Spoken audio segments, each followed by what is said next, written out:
Hello friend, मेरे YouTube channel best maths में आप सभी का स्वागत है। आज के इस वीडियो में हम क्लास 10th का चैप्टर नंबर जो हमारा 1 है उसके एक्सरसाइज 1.2 के क्वेश्चन नंबर जो तीसरा है उसको करेंगे। ये हमारा लास्ट क्वेश्चन है, तो चलिए समझते हैं। सिद्ध कीजिए कि निम्नलिखित संख्याएं अपरिमेय संख्याएं है। जैसा कि हमने फर्स्ट और सेकंड किया है उसी प्रकार से हमें ये सभी करने हैं एक एक करके। तो चलिए स्टार्ट करते हैं। इसमें हमें ये चीज़ दिया हुआ है, पहला कर रहे हैं पहले हम, ठीक है। ये जो हमारा पहला है इसको करते हैं। तो देखिए जो 1/√2 है, ठीक है, इसको पहले हम क्या मानेंगे, माना कि लिखेंगे माना 1/√2 एक परिमेय संख्या है, ठीक है। इस तरह से हम मान लेंगे परिमेय संख्या है, ठीक है। उसके बाद देखिए यदि 1/√2 परिमेय संख्या है तो इसको p/q के रूप में लिखेंगे, ठीक है। जहां पर हमारा p व q एक, ठीक है, जहां p व q क्या हो जाएगा, जहां p व q सह अभाज्य संख्या है, ठीक है। जहां p व q सह अभाज्य है तथा q = (0) होता है, ठीक है। इस तरह से हमने ये लिख दिया। तो आई होप आपको इतना समझ में आ गया होगा। उसके बाद देखिए ये यदि हो गया तो हम क्या करेंगे, ये जो √2 है, √2 को हम p से गुना, √2 क्रॉस मल्टीप्लाई गुना कर देंगे। तो √2 को इससे करेंगे तो p हो जाएगा, √2p, और इसको इससे करेंगे तो q हो जाएगा। अब दोनों तरफ क्या करेंगे, दोनों तरफ वर्ग करने पर, ठीक है, दोनों तरफ वर्ग करने पर, ठीक है, इस तरह से हम लिख देंगे। अब हम दोनों तरफ क्या करेंगे, वर्ग करेंगे। तो देखिए वर्ग कैसे करेंगे, √2 यहाँ पर है, ठीक है, √2 ये जो चीज़ है हमारे पास, ठीक है। यहाँ पर देखेंगे कि √2 और यहाँ पर क्या है p/q, ठीक है, इस तरह से हमें दिया हुआ है। तो हम क्या कह सकते हैं कि जो √2 है, √2 का स्क्वायर कितना हो जाएगा 2, और p को करेंगे तो p² = q, इस तरह से हो जाएगा। इसको हम मान लेंगे फर्स्ट, ठीक है। अब यहाँ पर हम क्या देखेंगे, यहाँ पर हम देख रहे हैं कि जो p² = q है, यानी कि 2 जो है यहाँ पर क्या हो जाएगा, हमने q का भी स्क्वायर किया है तो q² हो जाएगा, ठीक है। अब यहाँ पर जो हमारे पास 2 है, ठीक है, यानी कि जो 2 है यहाँ पर गुना में नीचे जाके भाग हो जाएगा, भाग में हो जाएगा, यानी जो q² है वो 2 से विभाजित होगा। तो चलिए लिख देंगे इसको हम कि q² 2 से विभाज्य है, ठीक है, इस तरह से लिख देंगे। फिर उसके बाद तो फिर हमारा जो है q भी क्या हो जाएगा, q भी 2 से विभाज्य हो जाएगा, q भी 2 से विभाज्य होगा, ठीक है, इस तरह से हम लिख देंगे। तो आई होप आपको इतना समझ में आ गया होगा। उसके बाद देखिए अब यहाँ पर करते हैं हम, ठीक है। अब यहाँ पर क्या करेंगे हम, ये हो गया। उसके बाद हम क्या करेंगे, ये जो चीज़ हमें दिया हुआ है, ठीक है, ये हमें जो दिया हुआ है q भी 2 से विभाज्य होगा, q² 2 से विभाज्य है। तो हम क्या कह सकते हैं कि जो हमारा q है, ठीक है, जो हमारे पास q है, ठीक है, इसको हम क्या कह सकते हैं कि q बराबर 3, हम कितना मान लेंगे, q बराबर यहाँ पर 2 है तो मान लेंगे 2r, ठीक है, इस तरह से हम मान लेंगे, तो 2r, ठीक है, इस तरह से मान लेंगे। तो आई होप आपको इतना समझ में आ गया होगा। अब ये चीज़ हमने क्यों माना, ये यहाँ पे जो r है हमारा क्या है, पूर्णांक है। तो देखिए अब क्या करेंगे, दोनों तरफ फिर वर्ग करेंगे, दोनों तरफ वर्ग करने पर, ठीक है, इस तरह से लिखेंगे। तो अब दोनों तरफ वर्ग करेंगे तो क्या हो जाएगा, q² बराबर 2 को करेंगे तो 2 दूनी 4 r², ठीक है, इस तरह से हो जाएगा।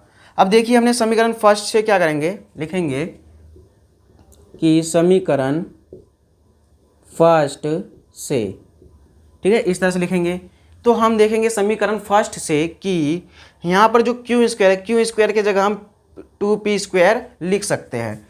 तो लिखेंगे 2, इसके जगह लिख देंगे 2p², ठीक है, इस तरह से लिख देंगे। और बराबर में कितना है 4r²। 2 से 4 कट गया 2 बार में, यानी कि p बराबर हो जाएगा 2r²। तो यहाँ पर देखेंगे कि जो p² है, ठीक है, p² बराबर 2r², ये हो गया।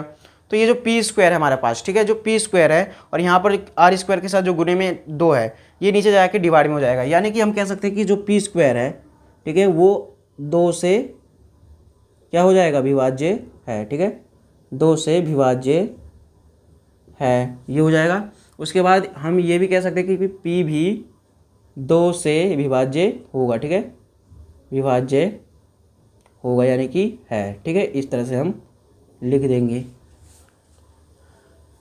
तो आई होप आपको इतना समझ में आ गया। उसके बाद देखिए ये हो गया हमारा फर्स्ट, इसको मान लेंगे हम सेकंड, ठीक है, इसको मान लिया हमने सेकंड। तो समीकरण फर्स्ट व सेकंड से क्या हो जाएगा, लिखेंगे समीकरण फर्स्ट व सेकंड से, ठीक है। तो अब देखिए समीकरण जो हमारे पास फर्स्ट है और जो हमारे पास समीकरण सेकंड है, उससे हम क्या कह सकते हैं कि ये जो है हमारे पास, इसमें देख रहे हैं कि P और Q दोनों 2 से विभाज्य हो रहा है, यानी कि 2 जो है P व Q से विभाज्य है, ठीक है, विभाज्य है। और इसमें जो है और क्या कह सकते हैं, P व Q, ठीक है, P व Q में कम से कम, ठीक है, P व Q में कम से कम उभयनिष्ठ, कम से कम उभयनिष्ठ गुणनखंड,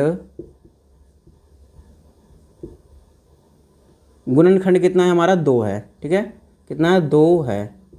यदि ये चीज़ हमारे पास कंडीशन निकल जाता है, ठीक है, तो हम कह सकते हैं कि हमारी जो हमारे द्वारा, यानी कि ये जो यदि इस तरह से हम स्टेटमेंट करके हम कह सकते हैं कि 1/√2 जो है एक परिमेय संख्या नहीं है, ठीक है, यहाँ पर कह सकते हैं कि 1/√2 एक परिमेय संख्या नहीं है, ठीक है। जब ये परिमेय संख्या नहीं है तो क्या हो जाएगी, ये एक अपरिमेय संख्या है। तो 1/√2, अतः ये हमारी कल्पना को ये जो है हमारी कल्पना को गलत साबित कर दिया। तो इस तरह से जो है 1/√2 एक अपरिमेय संख्या है, ठीक है, इस तरह से हमें बस स्टेटमेंट लिखना है। तो आई होप आपको इसका पहला पार्ट अच्छे से समझ में आ गया होगा। तो मैं बस 1 मिनट के लिए साइड हो जाता हूँ, बस 1 मिनट के लिए मैं साइड हो जाता हूँ। आप इसका पहला पार्ट का स्क्रीनशॉट ले लीजिए।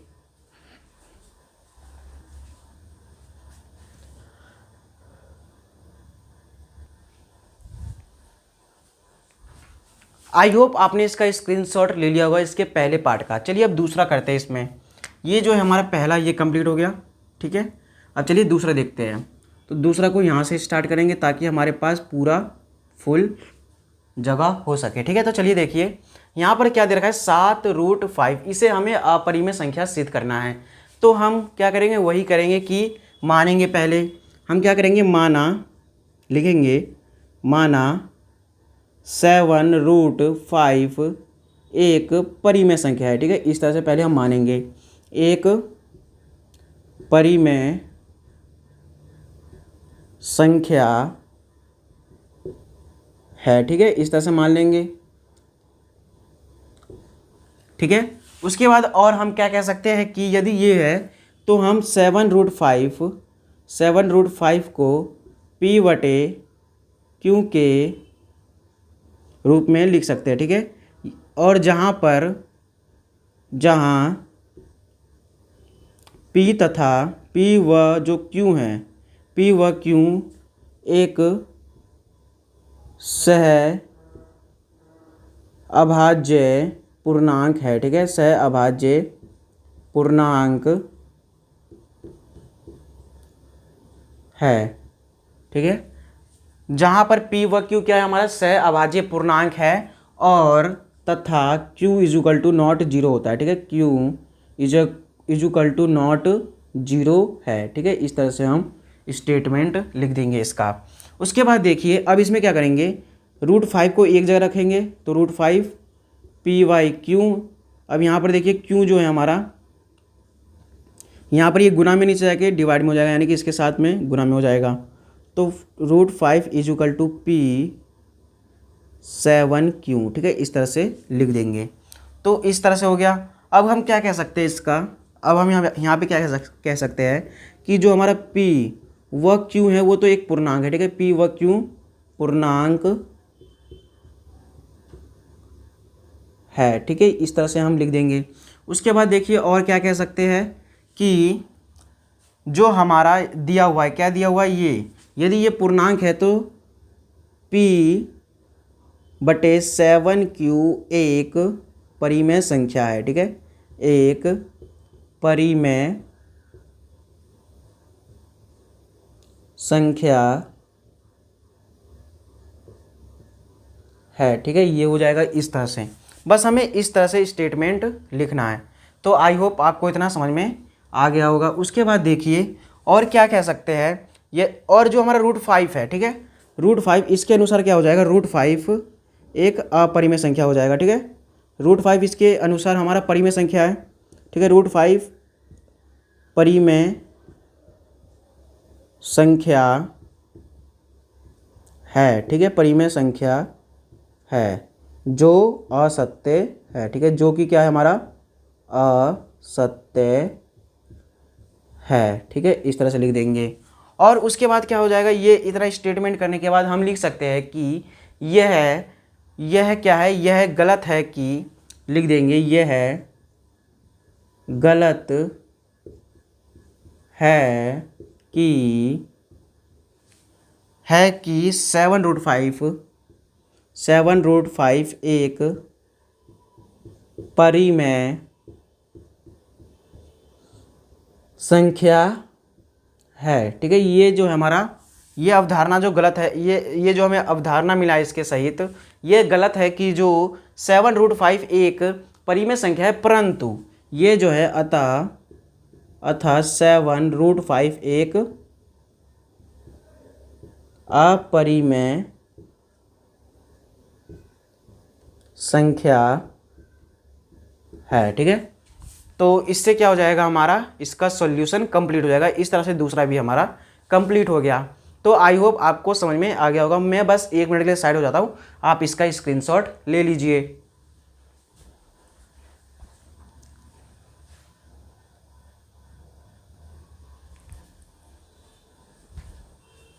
आई होप आपने इसका भी स्क्रीनशॉट ले लिया होगा। अब हम क्या करेंगे, इसमें हमारा पहला और ये जो इसका दूसरा पार्ट था, ये दोनों हमारा कंप्लीट हो गया, ठीक है। इस तरह से हमारा पहला हो गया और ये दूसरा हो गया।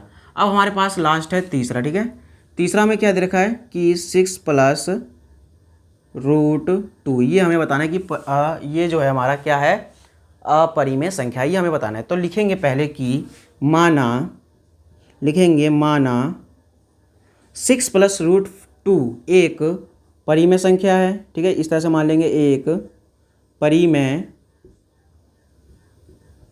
संख्या है, ठीक है। इस तरह से लिख देंगे संख्या है, ये हमने पहले मान लिया। उसके बाद हम क्या करेंगे कि जो हमारा 6 + √2 है बराबर किसके हो जाएगा, P/Q। कारण लिख देंगे कि जहाँ P व Q सह अभाज्य पूर्णांक है, ठीक है। सह अभाज्य पूर्णांक है, ठीक है। इस तरह से हम लिख देंगे। अब देखिए इस तरह से लिख देंगे और क्या हो जाएगा, वह Q इजुकल टू क्या है हमारा, Q is equal to not zero है। इस तरह से इसका हम रीजन भी लिख देंगे। तो आई होप आपको इतना समझ में आ गया होगा। जैसा कि हमने प्रश्न नंबर 1, प्रश्न नंबर 2 में किया, बस इसमें स्टेप सेम है लेकिन बस संख्या का चेंजिंग है, ठीक है। इस तरह से आपको समझना है। उसके बाद देखिए ये है √2 को एक जगह रखेंगे, बराबर हो जाएगा P/Q। ये हमारा प्लस का 6 है, यानी कि प्लस का 6, इधर आके माइनस का 6 हो जाएगा। इसके नीचे 1 मानेंगे, यहाँ पर इसका एलसीएम निकालेंगे तो Q आ जाएगा, यानी कि इसको लिख सकते हैं P-6Q बट्टे में क्या हो जाएगा Q, और यहाँ पर हो जाएगा √2। इस तरह से हम लिख देंगे। तो आई होप आपको इतना समझ में आ गया होगा। अब उसके बाद देखिए हमें पता है कि P व Q क्या है, पूर्णांक है। P व Q पूर्णांक है। यदि P व Q पूर्णांक है तो ये जो संख्या दे रखा है ये क्या हो जाएगा, हमारा परिमेय संख्या हो जाएगा। यानी कि लिख देंगे कि P-6Q, ठीक है, P-6Q बटे में Q एक क्या है, परिमेय संख्या है। यहाँ पर लिख देंगे कि यह क्या है, परिमेय संख्या है, ठीक है। इस तरह से इसका हम रीजन भी लिख देंगे। अब उसके बाद देखिए यदि ये हो गया तो हम कह सकते हैं √2 भी जो है हमारा क्या है, √2 एक परिमेय संख्या है, जो कि क्या है, परिमेय संख्या है, जो हमारा क्या है, सत्य नहीं है बल्कि असत्य है, क्योंकि हमने अभी तक सॉल्व करते हुए आया है, असत्य है, ठीक है। इस तरह से हम लिख देंगे, ठीक है। तो आई होप आपको इतना समझ में आ गया होगा। अब उसके बाद देखिए ये हो गया, तो अब हम इससे क्या कह सकते हैं कि ये जो है हमारा, ये जो है ये गलत है कि ये गलत है कि 6 प्लस √2 एक परिमेय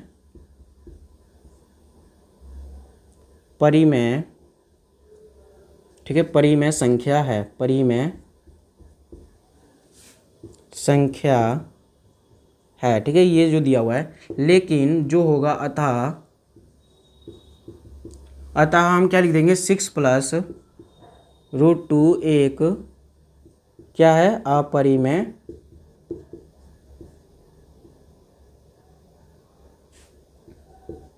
संख्या है, ठीक है। इस तरह से इसका हम आंसर लिख देंगे। तो आई होप आपको इतना समझ में आ गया होगा। तो इस तरह से इसका तीसरा पार्ट भी हमारा कंप्लीट हो गया, ठीक है। तो पहले आपको यहाँ पर ये समझना है कि इसमें जो स्टेटमेंट दिए हुए हैं, ठीक है, इसमें जो हमारे पास क्या है, स्टेटमेंट, ठीक है, इसको आपको थोड़ा सा याद या फिर आपको इसकी प्रैक्टिस कर लेनी है, ठीक है, स्टेटमेंट की। और स्टेटमेंट का जो है प्रैक्टिस कर लेना, जो इसमें जैसे कि स्टेटमेंट कैसे कैसे हमें लिखना है, इन सबको आपको पेपर में अप्लाई करना है, स्टेटमेंट्स की प्रैक्टिस करना है आपको, ठीक है। और इसमें आपको इसके तरीके समझ लेने हैं, ठीक है। तो इस तरह से जो है आपका क्वेश्चन नंबर 3 यानी कि चैप्टर नंबर 1 यहाँ पर क्या हो जाएगा, कंप्लीट हो जाएगा। इसमें हमारा सिलेबस के अकॉर्डिंग है, इसमें एक्सरसाइज 1.1 और 1.2 ही था। तो इस तरह से हमारा जो चैप्टर नंबर 1 था वो कंप्लीट हुआ। अब मिलेंगे हम चैप्टर नंबर 2 में। जब तक के लिए धन्यवाद और थैंक यू।